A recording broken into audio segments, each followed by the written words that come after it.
তো বৈষ্ণব আচার্যরা যারা আমাদের এই গৌড়ীয় বৈষ্ণব সম্প্রদায়ে এসেছে, যাদের কৃপায় আমরা আজ ভক্তি করতে পারছি, আমরা বিভিন্ন শাস্ত্র অধ্যয়ন করতে পারছি, তাদের জীবন জানা খুবই জরুরি। তো শিল বলদেব বিদ্যাভূষণ প্রভুর জীবনী। শিল বলদেব বিদ্যাভূষণ অষ্টাদশ শতাব্দীর প্রথম ভাগে উড়িষ্যার বালেশ্বর জেলার রেমুনা নিকটবর্তী একটি গ্রামে জন্মগ্রহণ করেন। তো উড়িষ্যাতে বালেশ্বরের কাছাকাছি একটি জায়গা আছে, এটার নাম হলো রেমুনা। এখানে আমি গিয়েছিলাম। ওখানে খিরচর গোপীনাথ আছে। তো সেইখানে হচ্ছে যে বলদেব বিদ্যাভূষণ প্রভুর জন্মস্থান।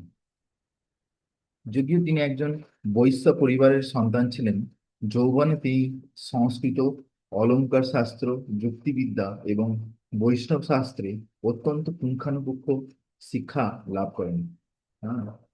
তো তো এটা হচ্ছে শুদ্ধ ভক্তের লক্ষণ। শুদ্ধ ভক্ত সে কিন্তু আহ, অনেক কিছু জিনিস জানে, অনেক কিছু জিনিস এক্সপার্ট হয়, যেমন শুদ্ধ ভক্তকে দক্ষ বলা হয়, এক্সপার্ট। তিনি খুব অল্প বয়সে মাধব সম্প্রদায়ের সন্ন্যাস গ্রহণ করেন এবং জগন্নাথ পুরীতে অবস্থান করেন। তিনি একজন প্রখ্যাত পণ্ডিত হয়ে ওঠেন এবং ভারতের সমস্ত তীর্থস্থান পরিভ্রমণ করেন। ভ্রমণকালে বলদেব উড়িষ্যার উৎকল পুরীতে আসেন। উৎকল পুরীতে আছেন এবং বিখ্যাত রসিকানন্দ প্রভু এক শিষ্য শ্রী রাধা দামোদর দেব গোস্বামীর সঙ্গে সাক্ষাৎ করেন। সকলের বিস্ময়ের বিষয় ছিল যে রাধা দামোদর দেব গোস্বামী বলদেবকে গৌড়ীয় বৈষ্ণব ধর্মে দীক্ষিত করেন।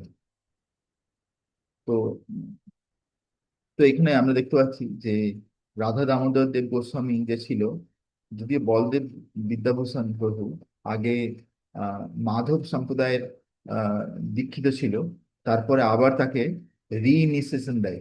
হ্যাঁ, গৌড়ীয় বৈষ্ণব সম্প্রদায়। তো রাধা দামোদর দেব গোস্বামী প্রথমে বেদান্ত সূত্র ও শ্রীমদ্ ভাগবতের নীতি অনুসারে শ্রী চৈতন্য মহাপ্রভুর দর্শন ব্যাখ্যা করেন এবং পরে তাকে আনুষ্ঠানিক শিষ্য হিসাবে দীক্ষা দেন। তার নির্দেশনায় তিনি জীব গোস্বামীর আহ তো এখানে আমরা কি দেখতে পাচ্ছি যে প্রথমে তিনি কি করেন, প্রথমে তিনি শিক্ষা দেন। একজন গুরু শিষ্যকে ডাইরেক্ট দীক্ষা দিয়ে দেয় না। প্রথমে গুরু কি করে, শিষ্যকে শিক্ষা দেয়। যখন দেখে যে শিষ্য শিক্ষা পেয়ে গেছে, সে উপযুক্ত যোগ্য হয়েছে, তখন তাকে দীক্ষা দেয়। হ্যাঁ না? তো সেই জন্য আমরা এখানে দেখতে পাচ্ছি যে রাধা দামোদর দেব গোস্বামী প্রথমে বলদেব বিদ্যাভূষণ প্রভুকে বেদান্ত সূত্র, শ্রীমদ্ ভাগবতম আর চৈতন্য মহাপ্রভুর শিক্ষা, এর উপরে তিনি অনেক তত্ত্ব জ্ঞান দেন। অনেক বুঝতে পেরেছেন? তারপরে তাকে আনুষ্ঠানিকভাবে শিষ্য হিসাবে দীক্ষা দেন। তার নির্দেশনায় তিনি জীব গোস্বামীর সৎ সন্দর্ভ অধ্যয়ন করেন। তারপর তিনি বলেন বলদেব বিদ্যাভূষণ প্রভু যে জীব গোস্বামী যে একটা বই লিখেছেন সৎ সন্দর্ভ, সেটা পড়ার জন্য দ্রুত সকল বুদ্ধিজীবী মহলে খ্যাতি লাভ করেন। তো বলদেব বিদ্যাভূষণ প্রভুর খুব নাম হয়। এই রাধা দামোদর দেব গোস্বামী পরম্পরার সদস্য হিসেবে প্রখ্যাত না হলেও তিনি 6টি অধ্যায়ে বেদান্ত সমন্তক রচনা করেন। এই গ্রন্থে তিনি গ্রহণযোগ্য প্রমাণ সমূহ পঞ্চ প্রমাণ অর্থাৎ গোস, জীব, প্রকৃতি, কাল এবং কর্ম, হ্যাঁ, তো এই 5টা জিনিসের সম্পর্কে আলোচনা করেছেন। প্রচুর পরিমাণে মাধবাচার্যের উদ্ধৃতি দিয়েছেন এবং জীব ও ব্রহ্ম এর পার্থক্যের মধ্যে জোরালোভাবে যুক্তি দিয়েছেন এবং ব্রহ্ম এবং আহ অবচ অবচ্যাত মতবাদ খণ্ডন করেন। হ্যাঁ। তো বেসিক্যালি আমরা দেখতে পাচ্ছি যে আমাদের যে আচার্যরা আছে তারা সবাই কিন্তু জীব আর ভগবানের মধ্যে যে পার্থক্য সেটা সবাই ক্লিয়ারলি বুঝিয়েছেন, যাতে কারোর মধ্যে কোনো কনফিউশন না থাকে। কেননা মায়াবাদীরা বলে যে জীব আর ভগবান আহ নাকি একটা সময় গিয়ে একই হয়ে যায়। তো সেটা কখনো সম্ভব না। একটি আকর্ষণীয় গল্প আছে যা বলদেবের আত্মসমর্পণের ভাব এবং তার আধ্যাত্মিক গুরুদেব সন্তুষ্ট করার আন্তরিক ইচ্ছাকে তুলে ধরে। এটা ভালো করে শুনতে হবে। একবার ছিল বিশ্বনাথ চক্রবর্তী যখন ভ্রমণের জন্য অত্যন্ত বৃদ্ধ হয়ে পড়েন। তো আমরা দেখতে পাচ্ছি যে আহ, একজন শিষ্যের তার হয়তো অনেকগুলো গুরু হতে পারে, যে একজন গুরু হবে সেরকম কোনো মানে নেই। একজন গুরু হতে পারে যে তাকে বক্তৃতা নিয়ে আসে। একজন গুরু হতে পারে যে তাকে শিক্ষা দান করে, ভক্তিমূলক শিক্ষা। আরেকজন গুরু হতে পারে যে তাকে দীক্ষা দেয়। ঠিক আছে? আবার হতে পারে যেই গুরু দীক্ষা দিচ্ছে সেও শিক্ষা দিচ্ছে, তার সঙ্গে সঙ্গে আরেকজন গুরুও তাকে শিক্ষা দিচ্ছে। শিক্ষাগুরু অনেকজন হতে পারে, কিন্তু দীক্ষাগুরু একজন হতে পারে। তো সেই রকম ভাবে এখানে আমরা দেখতে পাচ্ছি যে ছিল বিশ্বনাথ চক্রবর্তী ঠাকুর, ইনি কিন্তু বলদেব বিদ্যাভূষণের শিক্ষাগুরু ছিলেন। ঠিক আছে, বিশ্বনাথ চক্রবর্তী ঠাকুর। তো আমরা সবাই অলরেডি বিশ্বনাথ চক্রবর্তী ঠাকুরের নাম শুনেছি, যে মহান আচার্য, যিনি সংসার ও দাবা নললীলা লোকা ত্রণয় কারণ্য ঘন ঘনত্বম, এই যে গুরু অষ্টকম লিখেছেন, প্রাপ্তস্য কল্যাণ পুনর্নবস্য বন্দে গুরুর শ্রী চরণার বিন্দম। তো বিশ্বনাথ চক্রবর্তী ঠাকুর তার যখন অত্যন্ত বৃদ্ধ হয়ে পড়েছিলেন, তিনি তখন আর ভ্রমণ করার মতন অবস্থায় ছিলেন না। তখন তিনি গৌড়ীয় বৈষ্ণব ধর্মের প্রতিনিধিত্ব করার জন্য, হ্যাঁ, বলদেবকে একটি সম্মেলনে পাঠান। হুম, তো তো আসলে কি হয়েছে যে জয়পুরে, যে শ্রী গোবিন্দ দেব আছেন, শ্রী গোবিন্দ দেবজি, যে হচ্ছে রূপ গোস্বামীর প্রাণধন। হ্যাঁ, তো সেই গোবিন্দ দেবজি, তার প্রতি সবাই আকৃষ্ট। তাকে যে একবার দর্শন করে নেয়, সেটাকে ভুলতে পারে না। তো গোবিন্দ দেবজিকে দর্শন করার জন্য দেশ বিদেশ থেকে বিভিন্ন বৈষ্ণব ভক্তরা আসছিলেন। তো তখন একবার আহ রামানন্দী বৈষ্ণব, মানে শ্রী সম্প্রদায়ের বৈষ্ণব, তারা ওইখানে এসেছিল জয়পুরে। এসে রাজাকে বলে যে আপনি যাদেরকে এই পুজোর দায়িত্ব দিয়েছেন, এরা কিন্তু প্রামাণিক বৈষ্ণব নয়। তো আপনার উচিত এই পুজোর দায়িত্ব আমাদের রামানন্দী বৈষ্ণবকে দিয়ে দেওয়া। ঠিক আছে, তখন রাজা তো অত সহজে মেনে নেয় না, কেননা যারা পুজো করছে তারাও কিন্তু কোনো কিছু খারাপ করেনি, কিছু ভুল করেনি। তো সেই জন্যই তখন রাজা বলে, বিশ্বনাথ চক্রবর্তী ঠাকুরকে একটি চিঠি লিখে পাঠায়, যে আপনি আসুন, আর এর সঙ্গে তর্ক বিতর্ক করুন, দিয়ে আপনি আপনার যে সম্প্রদায়, তার যে আহ প্রামাণিক সম্প্রদায়, সেটা আপনি প্রতিষ্ঠিত করুন। বুঝে গেছে? তখন তিনি গৌড়ীয় বৈষ্ণব ধর্মের, তখন বলদেব, তখন বিশ্বনাথ চক্রবর্তী ঠাকুর বলছে যে আমার তো এত বয়স হয়ে গেছে, আমি এখন কি করে যাব? কিন্তু আমি যদি না যাই, তাহলে গোবিন্দ দেবজির সেবা অন্য কারো হাতে চলে যাবে, সেটাও আমি কখন সহ্য করতে পারবো না। তো সেই জন্য আমি আমার শিষ্যকে পাঠাবো, বলদেব বিদ্যাভূষণ। তো বলদেব বিদ্যাভূষণ প্রভুকে ডাকে, তাকে আশীর্বাদ দিয়ে বিশ্বনাথ চক্রবর্তী ঠাকুর তাকে জয়পুরে পাঠান। তিনি গৌড়ীয় বৈষ্ণব ধর্মের প্রতিনিধিত্ব করার জন্য বলদেবকে একটি সম্মেলনে পাঠান। বলদেব শাস্ত্রীয় দৃষ্টিকোণ থেকে বাকি বৈষ্ণব সম্প্রদায়ের কাছে গৌড়ীয় বৈষ্ণব ধর্মের বৈধতা প্রমাণ করতে হতো, এবং এর মাধ্যমে পূজা অর্চনা এবং বৈষ্ণব ধর্ম সংক্রান্ত বিষয়ে কথা বলার জন্য যথাযথভাবে ক্ষমতা প্রাপ্ত হতে হতো। যদিও তিনি প্রচন্ডভাবে প্রচার করছিলেন, পর্যাপ্ত প্রমাণ থাকা সত্ত্বেও গৌড়ীয় বৈষ্ণব দর্শন অনুসারে কেউই তার বক্তব্য গ্রহণ করতে প্রস্তুত ছিল না।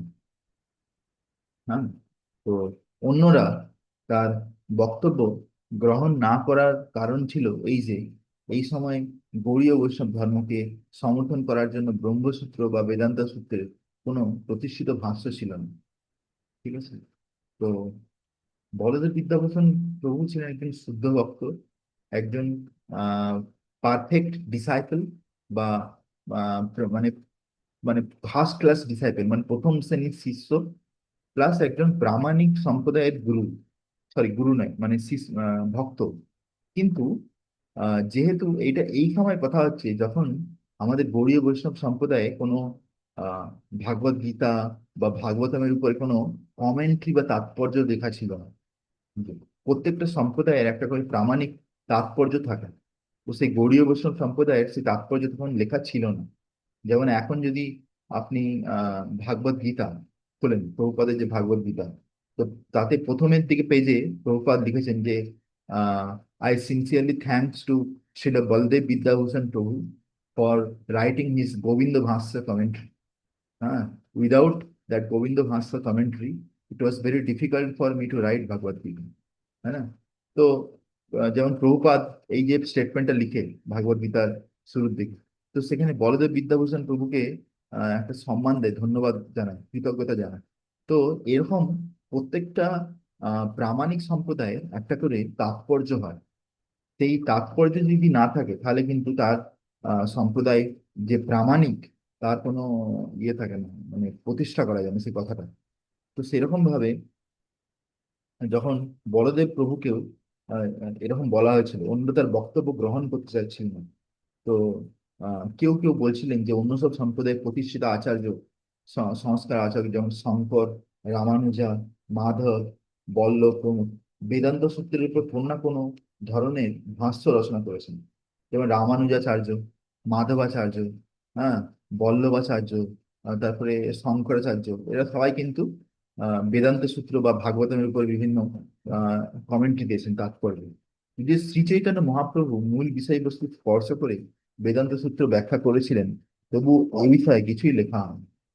ঠিক আছে, চৈতন্য মহাপ্রভু কখনো কোনো তাৎপর্য লিখেনি, কিন্তু তিনি আলোচনা করেছেন। শ্রী সম্প্রদায়ের কিছু সদস্য রামানন্দী জয়পুরের রাজার রাজসভায় এই যুক্তি উত্থাপন করতেই শুরু করেন। তখন সেই যে শ্রী সম্প্রদায়ের প্রতিনিধিরা তারা কি করে, জয়পুরে আহ রাজা যে ছিল সে রাজার সামনে এই ব্যাপারে আলোচনা করা শুরু করে। তারা অভিযোগ করেন যে যেহেতু গৌড়ীয় বৈষ্ণবদের কাছে বেদান্ত সূত্রের কোনো ভাষ্য নেই, তাই তারা বিগ্রহের আরাধনা করার যোগ্য নন। ভাবুন, ঠিক আছে, যে আপনি ধরুন যেই বিগ্রহের পুজো কয়েকশো বছর ধরে করে আসছেন, আপনার সেই বিগ্রহের প্রতি একটা ভালোবাসা তৈরি হয়ে গেছে, যে গুরু শিষ্য পরম্পরায় সেই বিগ্রহের পুজো হচ্ছে, যেই বিগ্রহ হচ্ছে সাক্ষাৎ রূপ গোস্বামীর প্রাণধন গোবিন্দজি, সে গোবিন্দজির পুজো যদি মানে গৌড়ী বৈষ্ণবদের হাত থেকে ছাড়িয়ে নেয়, কেউ ছিনিয়ে নেয়, তাহলে কিরকম লাগবে, হ্যাঁ না? সেরকম ভাবে রামানন্দী বৈষ্ণবেরা আহ সেই জয়পুরের রাজার কাছে কমপ্লেন করছিল যে এদেরকে, এদের হাতে বিগ্রহ আরাধনা দেওয়া উচিত নয়। সেই কারণে সমস্ত আরাধনার ভার শ্রী সম্প্রদায়ের হাতে তুলে দেওয়া হয়েছে। তারা শ্রী গোবিন্দ এবং শ্রী গোপীনাথ এবং সঙ্গে শ্রীমতী রাধারানীর আরাধনাও বিরোধিতা করেন। আবার দেখেন তারা কি বলছে, যে গোবিন্দ গোপীনাথ এর আরাধনা আমরা করতে রাজি আছি, কিন্তু এর সঙ্গে রাধারানীর পুজো করার কি দরকার আছে? কেননা যেমন আমরা পড়ি যে যদি গৌর না হইতো তবে কি হইতো, কেমনে ধরিতাম দেহ, রাধারও মহিমা প্রেম রসসীমা জগতে জানাতো তিনি। যদি শ্রী চৈতন্য মহাপ্রভু বা গৌরাঙ্গ মহাপ্রভু যদি এই পৃথিবীতে না আসতেন, হ্যাঁ, তাহলে কি হতো? তাহলে আমরা কিভাবে এই শরীরটাকে ধারণ করতাম? যে শ্রীমতী রাধারানী যে সব থেকে দয়ালু, হ্যাঁ, রাধারও মহিমা, তার যে মহিমা, প্রেম রসসীমা, তার যে ভগবানের প্রতি প্রেম, যে যে প্রেমের পরাকাষ্ঠা, সেইটা জগতে কে জানাতো? কেউ জানতো না রাধারানীকে আর তার প্রেমের মহিমা। সেটা হচ্ছে চৈতন্য মহাপ্রভু আমাদেরকে জানিয়েছে। সেই জন্যে আহ এই রামানন্দী সম্প্রদায়ের বৈষ্ণবদের চোখে এই যে গোবিন্দজি আর গোপীনাথজির সঙ্গে যে রাধারানীর পুজো করছে, এটা তারা কখন স্বীকার করতে পারেনি। তারা ভাবতো যে এটা শাস্ত্রের বিরুদ্ধে। রাজা সদাচারী রাজা গৌড়ীয় সম্প্রদায় দীক্ষিত ছিলেন, তাই তিনি নীরবে বৃন্দাবনে সংবাদ পাঠিয়ে সেখানকার ভক্তদের যা ঘটেছিল তা জানিয়েছিলেন। তো যে রাজা জয়পুরের সিংহাসনে বসেছিলেন, সে কিন্তু গৌড়ীয় বৈষ্ণব সম্প্রদায়েরই কারো কাছ থেকে দীক্ষিত ছিলেন। তাই তার কাছে এটা শুনে ভালো লাগেনি যে অন্য কোনো সম্প্রদায়কে পুজোর দায়িত্ব দিতে হয়। একই সাথে তখন সে কি করে, বৃন্দাবনে চিঠি লিখে পাঠায়। একই সাথে রাজা রাধারানীকে সাময়িকভাবে বিগ্রহ কক্ষ থেকে সরিয়ে নিতে এবং বাঙালি গৌড়ীয় বৈষ্ণব পূজারীদের বিগ্রহ পূজায় অংশগ্রহণ থেকে বিরত রাখতে বাধ্য হয়েছিল। ভাবুন, যে কিছুদিনের জন্য রাধারানীকে আলাদা করতে হয়, তারপরে বাঙালি বৈষ্ণব বা গৌড়ীয় বৈষ্ণব যারা তাদেরকে গোবিন্দ দেবের পুজো থেকে সরিয়ে নিতে হয়। ঠিক আছে, তো এটা একটা কষ্টের ব্যাপার।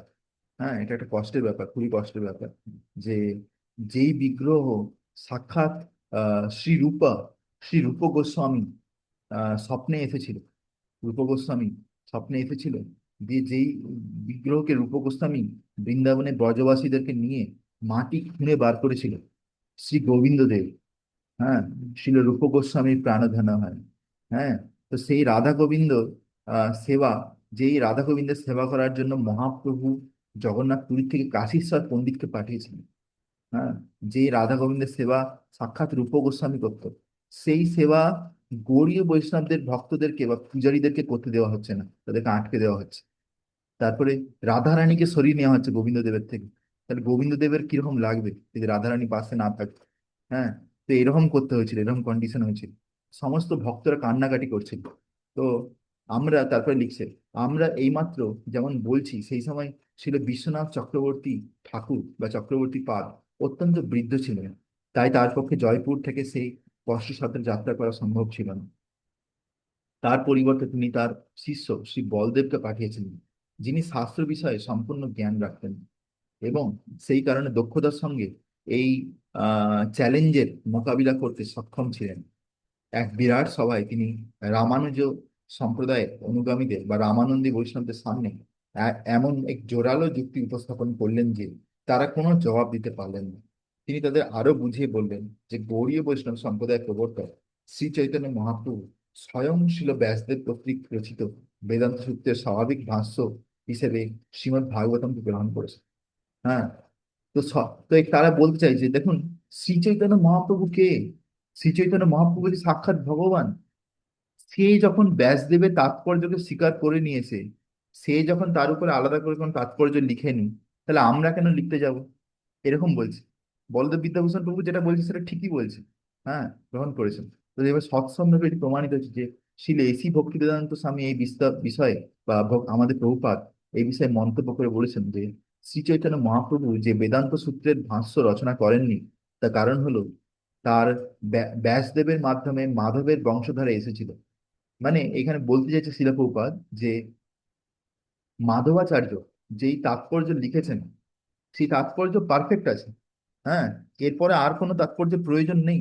যারা ইতিমধ্যে তাদের ভাষ্য রচনা করেছিলেন, তাই তাদের নিজেদের ভাষ্য রচনা করার প্রয়োজন কি? তো শ্রী চৈতন্য মহাপ্রভু এবং গোস্বামীগণ পূর্ববর্তী আচার্যদের পদাঙ্ক অনুসরণ করে পেরে বেশ আনন্দিত হয়েছিলেন।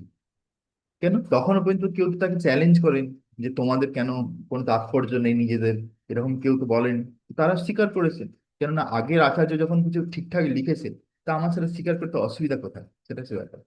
কিন্তু সভার পণ্ডিতগণ বেদান্ত সূত্রের সরাসরি ভাষ্য ছাড়া অন্য কিছু গ্রহণ করতে অস্বীকার করলেন। কিন্তু সেই রামানন্দী বৈষ্ণব শ্রী সম্প্রদায় তারা কিন্তু এটা স্বীকার করছিলেন না। অন্য কোনো উপায় না থাকায় বলদেব তাদেরকে একটি ভাষ্য উপহার দেওয়ার প্রতিশ্রুতি দিলেন।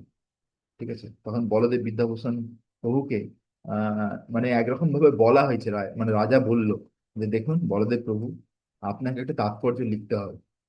হ্যাঁ, ভাগবত গীতা, তারপর পুরো ভাগবতমের উপরে তাৎপর্য, মানে ভাবা যায় যে কত বড় কাজ। ভাগবত গীতাতে 700টা শ্লোক, তারপরে ভাগবতমে 12টা স্কন্ধ। হ্যাঁ, তো এত কিছুর উপরে তাৎপর্য লেখা, কিন্তু তবুও বলদেব বিদ্যাভূষণ প্রভু সেটা স্বীকার করে নিলেন একটা সেবা হিসাবে। তারা বলদেবকে আলোচনার জন্য তার ভাষ্য প্রস্তুত করতে 18 দিন সময় দিলেন। ভাবো দেখি, 18 দিনের মধ্যে যদি কাউকে বলা হয় যে পুরো ভাগবতমেতে আহ আহ, শ্লো- তাৎপর্য লেখা প্রত্যেকটা শ্লোকের উপর, সম্ভব? কারো কারো সম্ভব নয়। হ্যাঁ, রামানন্দীদের মনোভাব ছিল যে বেশ আক্রমণাত্মক। তো রামানন্দী বৈষ্ণবের ভেবেছিল যে এটা পারবে না এরা, অনেকটা হয় দেখাও, নয়তো চুপ থাকো। হ্যাঁ, মানে তুমি লিখে দেখাও, নালে তোমরা চলে যাও এখান থেকে। যা বলদেবকে দিব্যভাবে উদ্বিগ্ন করে তুলেছিল। তো বলদেব প্রভু খুব চিন্তিত হয়েছিল। এইভাবে অত্যন্ত মর্মাহত হয়ে শ্রী বলদেব বিদ্যাভূষণ প্রভু ভগবানের শরণ নিলেন। তখন বলদেব প্রভু কি করলেন? ভগবান শ্রী গোবিন্দ দেবজির শরণ গ্রহণ করলেন এবং জয়পুরে শ্রী গোবিন্দজির মন্দিরে এলেন। আর জয়পুরে যে গোবিন্দজি আছে তার মন্দিরে এলেন। প্রণাম নিবেদন করে তিনি শ্রী গোবিন্দকে ঘটে যাওয়া সমস্ত ঘটনা জানালেন। সেই রাতে এক অলৌকিক ঘটনা ঘটল। ভগবান তাকে স্বপ্নে দেখা দিলেন এবং বেদান্ত সূত্রের উপর একটি ভাষ্য লিখতে নির্দেশ দিলেন। তো ভগবান সাক্ষাৎ বলদেব প্রভুর স্বপ্নে দেখা দিলেন। দিয়ে ভগবান তাকে বললেন যে তুমি বেদান্ত সূত্রের উপরে লেখো তাৎপর্য। ভগবান বললে তুমি শুধু লেখা শুরু করো, আর আমি তোমাকে বলে দেবো কি লিখতে হবে। ফলে কেউই তা গ্রহণ করতে অস্বীকার করতে পারবে না। এমন চমৎকার স্বপ্ন দেখে ছিল বলদেব প্রভু সম্পূর্ণরূপে উজ্জীবিত হয়ে এবং তার হৃদয়ে নবশক্তি সঞ্চারিত হলো। ফলে তিনি লিখতে শুরু করলেন এবং কয়েকদিনের মধ্যেই শ্রী গোবিন্দ ভাষ্য শিরোনামে ভাষ্যটি সমাপ্ত করলেন। তো এখানে একটা শ্লোক আছে, বিদ্যা রূপম বিভূষণম মে প্রদয়া কীর্তিম নিত্যা তেনা যো মামুদরা শ্রী গোবিন্দ স্বপ্ন নির্দিষ্ট ভাসো রাধা বন্ধু বন্ধুরঙ্গ সাজিয়া। মানে গোবিন্দদেব বলদেব বিদ্যাভূষণ প্রভুর স্বপ্নে এসে তাকে ভাষ্য বলছে, আর বলদেব প্রভু লিখছে। ভাবা যায়, অদ্ভুত। ঠিক আছে, তা আমরা কি জিনিস পড়ছি? আমরা যে জিনিসগুলো পড়ছি এগুলো অর্ডিনারি নয়, যে ভাগবতম বা ভাগবত গীতা। ঠিক আছে, এগুলো মানে ভগবান সাক্ষাৎ বলেছে এগুলো অ্যাকচুয়ালি, যিনি পরম করুণাময় এবং ও উদারভাবে আমার প্রতি কৃপা করেছিলেন এবং স্বপ্নে আমাকে তার রচিত ভাষ্য লিখে ফেলার আদেশ দিয়ে অনুগ্রহ করেছিলেন। যা বিদ্বান মহলে এবং এখন এমন খ্যাতি লাভ করেছিল যে তারা আমাকে বিদ্যাভূষণ উপাধিতে ভূষিত করেছিল। আগে নাম ছিল, প্রভুর নাম ছিল বলদেব প্রভু। তারপরে যখন এই গোবিন্দ ভাষ্য লিখে দেন, তখন তাকে সবাই সম্মান দিয়ে উপাধি দেয় বিদ্যাভূষণ। তখন তার নাম হয়েছে বলদেব বিদ্যাভূষণ। শ্রীমতী রাধারানীর সেই প্রিয় বন্ধু, যিনি তাকে নিজের জীবনের চেয়েও প্রিয় মনে করেন, তিনি মহিমান্বিত হন। সেই শ্রী গোবিন্দ দেব মহিমান্বিত হন। ঠিক আছে। তো সেই মানে গোবিন্দদেব নিজেই লিখেছেন এই ভাষ্যটা। ভাষ্যটি সঙ্গে নিয়ে শ্রীল বলদেব পুনরায় রামানন্দী পণ্ডিতদের সভায় এলেন। ভাষ্যটি পাঠ করার পর তারা বাকরুদ্ধ হয়ে গেল, মানে তাদের মুখ থেকে আর কোনো কথা বেরোচ্ছে না। এইভাবে গৌড়ীয় সম্প্রদায়ের বিজয়ের কথা দূর দূরান্তে ঘোষিত হলো, এবং রাজা এবং অন্যান্য ভক্তরা পরম আনন্দের সাগরে ভাসতে লাগলেন। এই সভাটি 1628 শতাব্দে বর্তমান জয়পুর শহরের নিকটবর্তী গোলতা নামক স্থানে অনুষ্ঠিত হয়েছিল। ছিল বলদেব বিদ্যাভূষণ গোলতা মন্দিরে বিজয় গোপালের বিগ্রহ স্থাপন করেছিলেন, কিন্তু বর্তমানে এই বিগ্রহের অবস্থান জানা যায় না। এই দিন থেকে জয়পুরের মহারাজ ঘোষণা করেন, প্রথমে শ্রী গোবিন্দ দেবের আরতি করা হবে এবং তারপরে অন্যান্য মন্দিরগুলো তাদের আরতি করতে পারবে। আমরা সবসময় দেখেছি যে কথা মধুর রাখাই শ্রেয়, কারণ কখন যে কথা গিলতে হতে পারে তা বলা যায় না। এইভাবে পরাজয় স্বীকার করে রামানন্দী পণ্ডিতগণ শ্রী বলদেব বিদ্যাভূষণের কাছ থেকে দীক্ষা গ্রহণের ইচ্ছা প্রকাশ করলেন। ঠিক আছে। তো যেহেতু শ্রী সম্প্রদায়ের বৈষ্ণবেরা বলদেব বিদ্যাভূষণ প্রভুর কাছে হেরে গেছিল, তো তখন ভেবেছিল যে আমরা বলদেব বিদ্যাভূষণ প্রভুর চরণে অনেক অপরাধ করেছি। তো যখন কেউ কোনো ভক্তের কাছে অপরাধ করে, তখন সে তাকে মানে যদি মানে সেই লেভেলের ভক্ত হয়, তার কাছ থেকে দীক্ষা নিয়ে নেয়, যাতে মানে সে যখন তাকে শিষ্য হিসেবে স্বীকার করবে, তখন তার সমস্ত অপরাধ ক্ষমা করে দেবে। কিন্তু তিনি তাদের অনুরোধ প্রত্যাখ্যান করে বললেন যে চারটে অনুমোদিত সম্প্রদায়ের মধ্যে শ্রী সম্প্রদায় অত্যন্ত শ্রদ্ধেয় এবং দাস্য ভক্তি প্রধান অনুসারী। যদি সম্প্রদায়ের সম্মান হানির কোনো কারণ থাকে, তবে তা অপরাধ বলে গণ্য হতে পারে। এইভাবে তিনি তাদের দীক্ষা দেবেন না। জয়পুর থেকে বৃন্দাবনে ফিরে শিল বলদেব বিদ্যাভূষণ শিল বিশ্বনাথ চক্রবর্তী ঠাকুরকে বিজয়ের সনদ প্রদান করলেন এবং ঘটে যাওয়া সমস্ত ঘটনা বর্ণনা করলেন। এই সংবাদ পেয়ে সমস্ত ভক্তগণ অত্যন্ত আনন্দিত হলেন এবং বিশ্বনাথ চক্রবর্তী ঠাকুর শিল বলদেবকে তার পূর্ণ আশীর্বাদ প্রদান করলেন। এই সময় শ্রী বলদেব বিদ্যাভূষণ ছিল জীব গোস্বামী সৎসঙ্গের উপর একটি ভাষ্য রচনা করলেন। বৃন্দাবনে গোকুলানন্দ মন্দিরে বসবাসরত শ্রী শ্রী জয়া এবং শ্রী বিজয়া গোবিন্দের দেবতা বলদেব বিদ্যাভূষণ ব্যক্তিগতভাবে পূজা করেছিলেন। কিছু ভক্তের মতে শ্যামানন্দ প্রভুর দেবতা শ্যামানন্দ প্রভুর বিগ্রহ শ্রী শ্রী রাধা শ্যাম সুন্দর শ্রী বলদেব বিদ্যাভূষণ দ্বারা প্রতিষ্ঠিত হয়েছিল। তো এই বিগ্রহগুলো বৃন্দাবন ধামে আছে। শ্রী বিশ্বনাথ চক্রবর্তী ঠাকুর এই জগতে তার বিনোদন শেষ করার পরে, মানে লীলা শেষ করার পরে, শ্রী বলদেব বিদ্যাভূষণ গৌড়ীয় বৈষ্ণব সম্প্রদায়ের পরবর্তী আচার্য হয়েছিলেন। রাধা দামোদর দেবের বেদান্ত শ্যামন্ত গ্রন্থের শেষে শ্রী বলদেব আহ শ্রী বলদেব বিদ্যাভূষণ তার আধ্যাত্মিক গুরুকে স্বীকার করে পড়েছেন এভাবে, একজন ব্রাহ্মণ গুরু শ্রী রাধা দামোদর দেবের দ্বারা আমাকে এখানে বৃন্দাবনে পাঠানো হয়েছে। তাঁর শ্রী সীমান্তকের বেদান্ত শ্যামন্তক রচিত একটি রচনা উপস্থাপন করার জন্য রাধারানী। শ্রীল বলদেব বিদ্যাভূষণ পরবর্তীকালে শ্রী গোবিন্দ দাস নামে পরিচিত হন।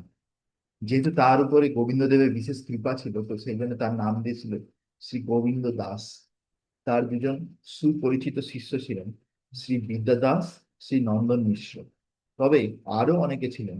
বলদেব বিদ্যাভূষণ নিম্নলিখিত শ্লোকের অর্থ অনুসারে জীবনযাপন করতেন। তিনি জানতেন যে তার প্রাপ্ত সবকিছুই কেবল ভগবানের কৃপা, এবং তিনি যা কিছু অর্জন করেছেন তা সেই একই কৃপায় সম্ভব হয়েছে। তারপর একটা শ্লোক লেখা আছে, বেदैश्च सर्वैर् अहम एव वेद्यो বেদান্ত কৃত বেদ বেদেব চাহম। সকল বেদের দ্বারা আমি পরিচিত হব এবং বস্তু আমি বেদান্তের সংকলক এবং আমি বেদজ্ঞ। এটা ভগবান শ্রীকৃষ্ণ অর্জুনকে বলছে ভাগবত গীতা। বলদেব বিদ্যাভূষণের কিছু গুরুত্বপূর্ণ লেখা বই হলো first Govinda Bhashya, second Siddhanta Ratna, third Vedanta Syamantaka, fourth Prameya Ratnavali, fifth Siddhanta Darpana, six Siddhanta Ratna Kadambini, seven Samhita Kaumudi, eight Chhanda Kaustubha, nine Kavya Kaustubha, ten Bhagavad Gita भाष्य, इलेवन বৈষ্ণব নন্দিনী टीका, টুয়েলভ 10টি উপনিষদ প্রতিটির ভাষ্য, and twelve Tattva Sandarbha, thirteen Stavamala স্মালা, fourteen Gopal Tapani, fifteen Vishnu Sahasranama, sixteen लघु भागवतामृतम, सेवेंटीन नाटक चंद्रिका, এইটিন শ্যামানন্দ শতকা। ভাবুন এতগুলো বই লিখেছে বলদেব বিদ্যাভূষণ। তো এমনি এমনি তাকে বিদ্যাভূষণ বলেন, তার এই কোয়ালিটি ছিল। তার প্রতিটি রচনায় তিনি সর্বাগ্রে শ্রীরূপ ও সনাতনকে প্রণাম করতেন। হ্যাঁ, তাদের মায়াবাদের ধূলিঝড় দুর্গারই প্রকৃত মেঘ বলে অভিহিত করেন। যেমন আমরা দেখি না যে আহ শ্রীরূপ শ্রী সনাতন ভট্ট রঘুনাথ, শ্রীজীব গোপাল ভট্ট দাস রঘুনাথ, এ ছয় গোসাইয়ের করি চরণ বন্দন, যাহা হইতে বিঘ্ন নাশ অভীষ্ট পূরণ। তো আহ নরোত্তম দাস ঠাকুরও লিখেছেন যে হরিহরায় নম, কৃষ্ণ যাদবায় নম, যাদবায় মাধবায় কেশবায় নম, গোপাল গোবিন্দ রাম শ্রীমধুসূদন, গিরিধারী গোপীনাথ মদন মোহন। তো সেই যে গানটা লিখেছে সেইখানে এই লাইন আছে, সে শ্রীরূপ শ্রী সনাতন ভট্টাচার্য। সেরকম ভাবেই রূপ গোস্বামী আর সনাতন গোস্বামী, এরা দুজন হচ্ছে যে ছজন গোস্বামীর মধ্যে মেন। তো সেই জন্য সমস্ত আমাদের আচার্যরা এই রূপ আর সনাতন গোস্বামীকে সবসময় প্রণাম করে তারপরে কিছু লেখে। বড়দেবের লেখায় তার ভাব বা রস হলো সাক্ষ্য, দাস্য এবং বাৎসল্য এর এক মিশ্রণ, যা মাধব বংশে তার উৎসকে প্রকাশ করে। তার রচনায় তিনি কেবল গৌড়ীয় ধারার গোস্বামী সাহিত্য থেকে উদ্ধৃত দেননি, বরং মাধব এবং ব্যাসতীর্থের রচনা থেকেও প্রচুর পরিমাণে উদ্ধৃতি দিয়েছিলেন, এবং ব্যাসতীর্থের ন্যায়ামৃত থেকে তার বিশেষ ধারণাটি উপস্থাপনা করেছিলেন। তো তারপর বলছে রাজস্থানের গোলাপি শহর জয়পুরে ঠিক বাইরে এখনো বলদেব বিদ্যাভূষণের একটি ছোট্ট মন্দির রয়েছে, গলতা নামক সেই স্থান। যাতে তার বিগ্রহ এবং প্রায় 100টি আশ্চর্যজনক শালগ্রাম শিলা রয়েছে। এখানে তিনি গোবিন্দ ভাষ্য উপস্থাপনের মাধ্যমে গৌড়ীয় দর্শনের উপর সমস্ত আক্রমণকে পরাজিত করে গৌড়ীয় বৈষ্ণব ধর্মকে দৃঢ়ভাবে প্রতিষ্ঠা করেছিলেন। তো এটা খুব ইম্পর্টেন্ট লাইন যেটা বললাম, যে বলদেব বিদ্যাভূষণ প্রভু যদি এই গোবিন্দ ভাষ্য না লিখতো জয়পুরেতে, ওই গলতা নামক স্থানে গোবিন্দ দেবের কৃপায়, তাহলে কিন্তু এখনো পর্যন্ত আমাদের গৌড়ীয় বৈষ্ণব সম্প্রদায়ের নামে অনেক লোক আঙুল তুলতে পারে। কিন্তু আজকে কেউ আঙুল তুলতে পারে না। তার কারণ হচ্ছে আমাদের সম্প্রদায়ের এখন অনেক অনেক তাৎপর্য আছে নিজেদের কমেন্ট্রি আছে, যেটা আমাদের আচার্যরা লিখেছে। ঠিক আছে, তো সেইটাতে একটা বিশেষ অবদান হচ্ছে যে বলদেব বিদ্যাভূষণ প্রভু। সেটাই সেই জন্য এখন আমাদের দেখো গৌড়ীয় মঠ বা ইসকন এর যা কিছু বই সবাই স্বীকার করছে, যা কিছু ফিলোসফি সবাই স্বীকার করছে এই কারণে। ঠিক আছে, একটা প্রামাণিক সম্প্রদায় হয়ে দাঁড়িয়েছে। তো এটি সেই অবিশ্বাস্য স্থান যেখানে নিকটবর্তী গঙ্গা নদী অলৌকিকভাবে একটি শিলা থেকে জলপ্রপাত রূপে আবির্ভূত হয়। ছিল বলদেব বিদ্যাভূষণ সেই সময় থেকে শ্রী চৈতন্য মহাপ্রভুর সিদ্ধান্তের পাণ্ডিত্য পূর্ণ উপলব্ধির জন্য অত্যন্ত সম্মানিত হয়ে তার জীবন অতিবাহিত করেন। জীবনের পরবর্তীকালে তিনি শ্রী বৃন্দাবন ধামে অবসর গ্রহণ করেন এবং সেখানেই বার্ধক্য পর্যন্ত অবস্থান করেন। আমরা এখানে যেমন উল্লেখ করেছি যে মাধবাচার্যের কিছু অনুসারী আছেন বা অনুযায়ী যারা বলেন যে বলদেব বিদ্যাভূষণের পূর্বে মাধবার সাথে কোনো সম্পর্ক ছিল না, অথচ নিজে নিজে ভিন্ন দাবি করেন। তার প্রমেয় রত্নাবলীতে তিনি বলেন, সেই তপস্বী চিরজয়ী হন যার নাম আনন্দ তীর্থ, যিনি আনন্দের আবাস, যিনি জন্মান্তরের মহাসাগর পার হওয়ার জাহাজ, এবং যার জ্ঞানী গণ এই জগতে সর্বদা প্রশংসা করেন। তিনি নিজেকে সেই বংশধারের সঙ্গে যুক্ত করেন। যে সকল ভক্ত সর্বদোষমুক্ত, তাদের উচিত গুরু শিষ্যের নিষ্কলঙ্ক শিষ্য পরম্পরায় বিষয়ে নিরন্তর ধ্যান করা। ঠিক আছে, তো আমাদেরকে সবসময় গুরু শিষ্য পরম্পরাকে ফলো করা উচিত। যেটা আমরা বড়দের বিদ্যাভূষণ প্রভুকে মধ্যে দেখতে পেয়েছি। কারণ এই রূপে ধ্যানের দ্বারা ভক্তির একনিষ্ঠতা লাভ হয়। যখন আমরা দেখি যে আমার হৃদয় গুরুদেব কিভাবে ভক্তি করছেন, কিভাবে তার সমর্পণ, এটা যখন আমরা বিচার করব, দেখবো, শ্রবণ করবো তার লেকচার, ধীরে ধীরে কি হবে, আমাদের মধ্যে সেই কোয়ালিটি আসবে, একনিষ্ঠতা, যার দ্বারা পরম্পরার মাধ্যমে ভগবানের কৃপা লাভ করা যায়। ঠিক আছে? তো বিনা পরম্পরায় কিন্তু ভগবানের কৃপা লাভ করা যায় না।